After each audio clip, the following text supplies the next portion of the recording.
हमारा तो भैया ऐसा भाव है कि ठाकुर जी को कुंज गली प्रिय है, ठाकुर जी को यमुना पुलिन प्रिय है, ठाकुर जी को निकुंज प्रिय है, वन्य प्रदेश प्रिय है। वाको निर्माण पहले बाहर बाहर कर लो, वासे वृंदावन की शोभा बढ़ा दो।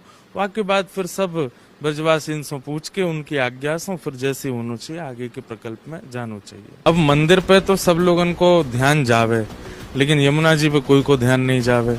गिरिराज जी पे इतनी प्रदूषण गंदगी है, उन पे कोई को ध्यान नहीं जावे। रोड आदि की ये सब व्यवस्था इन पे अब सबको बस मंदिर पे पहला ध्यान है कि मंदिर पहले बनना चाहिए, मंदिर को काम होना चाहिए। पहले बाह्य परकोटे शुद्ध होते हैं, उसके बाद भीतर को विचार किया जाए। लेकिन बाहर के तो स्वरूप पर कोई ध्यान दिया नहीं किसी ने। सीधे मंदिर निर्माण हो न मंदिर हो या की भावना चल रही है।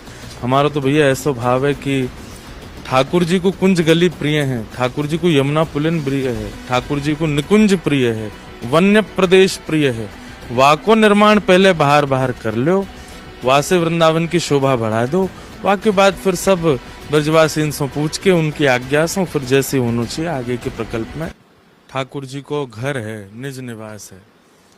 वहाँ की यमुना जी, कुंज गली, लता गुल्म पत्र आदि सब ठाकुर जी कहीं भी सुनोगे तो कहाँ है? यमुना पुलिन पर यमुना बिहारी, कुंज बिहारी, ऐसे ही ठाकुर जी के नाम है। अब मंदिर पे तो सब लोगन को ध्यान जावे, लेकिन यमुना जी पे कोई को ध्यान नहीं जावे। गिरिराज जी पे इतनी प्रदूषण गंदगी है, उन पे कोई को ध्यान नहीं जावे। रोड आदि की ये सब व्यवस्था इन पे अब सबको बस मंदिर पे पहला ध्यान है कि मंदिर पहले बनना चाहिए, मंदिर को काम होना चाहिए। पहले बाह्य परकोटे शुद्ध होते हैं, उसके बाद भीतर को विचार किया जाए।